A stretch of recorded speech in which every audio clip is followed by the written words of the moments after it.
Hari Om friends, this is the chart analysis of billionaire Indian businessman Shri Gautam Adani. He has a very interesting chart. I have determined his birth details or his birth time myself. Rest, all the information has been taken from publicly available sources on the internet. So his birth details are, he was born on 26 June 1962. The time has been determined by me at 2 hours or morning 2 a.m. in Ahmedabad, Gujarat.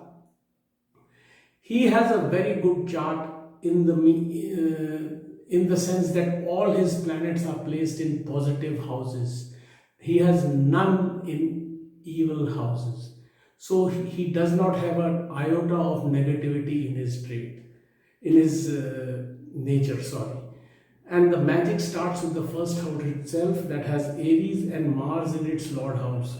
Normally this house by itself is enough to give him a lot of success in his life. He will be a team player. He will be active and a team player and will take people along with him. He will be a leader, a courageous leader, and he will be a risk taker. His risk taking ability is one that makes him Gautam Adani. If he did not have the risk taking ability that I will discuss later, we would never have had a Gautam Adani. So Aries with Mars in its Lord house in the Lagna house is a big blessing for him. His second house of Taurus has Mercury, wealth, sophistication, life of luxury due to parents is also a given for him. He can be very charming, good to talk to, and he would be born in wealth, live in wealth, and even create more wealth. His third house of Gemini has Sun, excellent, he is courageous. So he is basically a no-nonsense person, but not your street fighter type. There is some sophistication to him. His brothers or siblings and father very auspicious for him, as is his mother. And he has a lot of courage.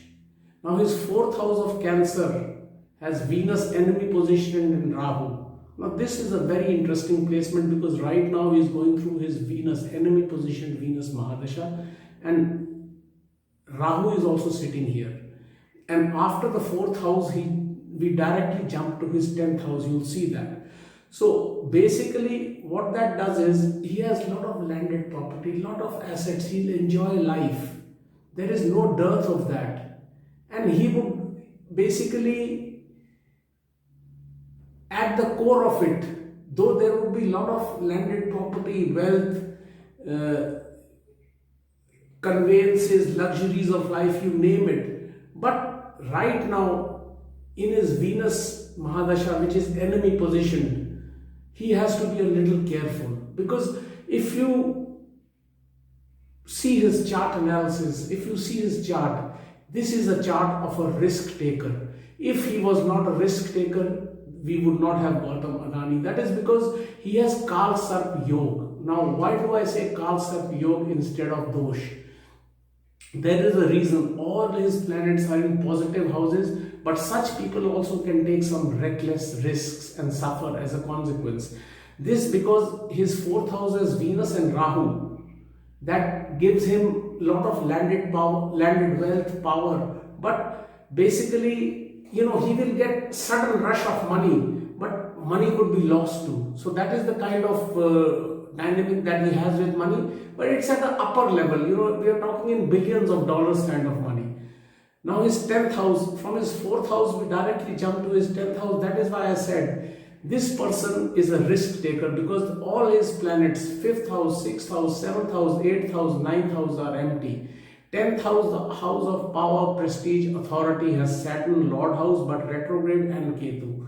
Now what that does is basically makes him very successful due to his own hard work also, but gives him stress also.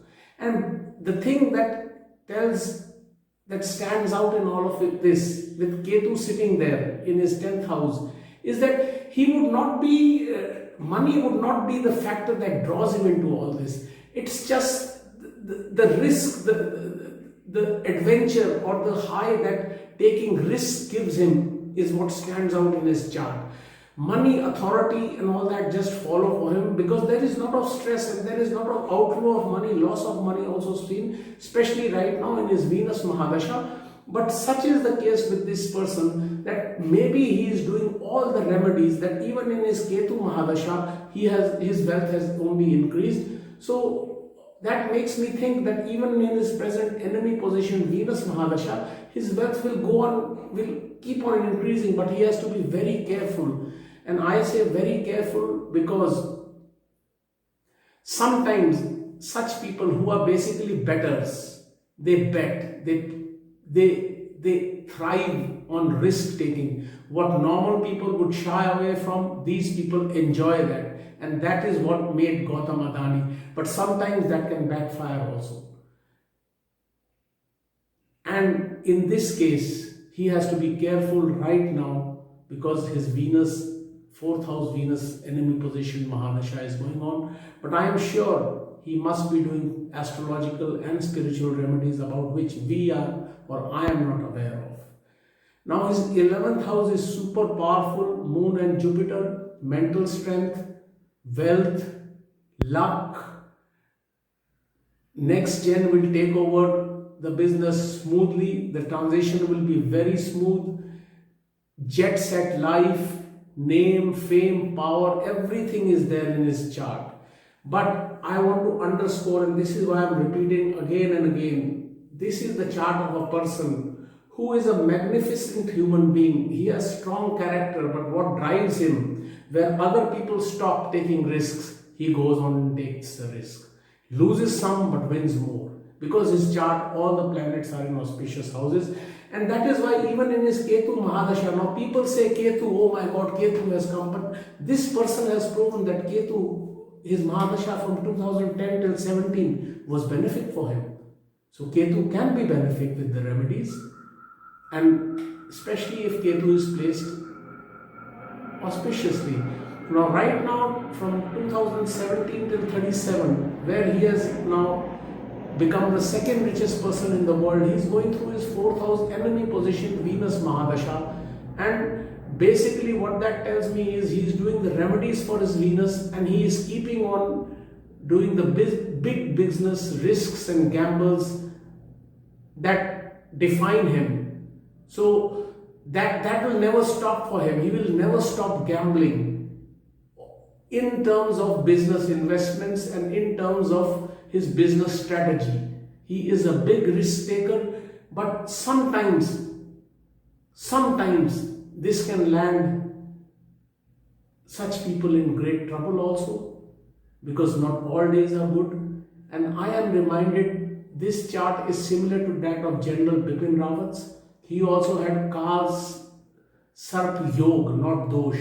But on that fateful day, he took that uncalculated risk. Either he must have told or whatever must have happened, I am not party to that investigation. But in bad weather, he flew and he lost his life. He must have taken many other risks in his life, General Bipin Rawat, and they would have gone his way. That is why he rose so high in his life. Without that quality, you cannot rise so high. But you have to remember there is a flip side to risk also. But without risk, this is what I want to emphasize that stands out for me in Gautam Adani's chart, is that if you don't take risks, okay, calculate it, but certain times even when your people are telling you, sir, don't do it, it's risky, but you say no, your gut says I'll do it. You don't cross the threshold, you cannot become the richest man in the world or in that category. And that is there in his chart. But they lose money also. Rest, I am sure he is doing his remedies.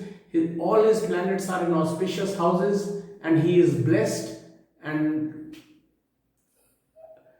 right now, though, I would say that he should be a little careful, because Venus enemy position in the 4th house means there could be some dip in his net worth also. Though with such people, due to stock market fluctuations, that is normal course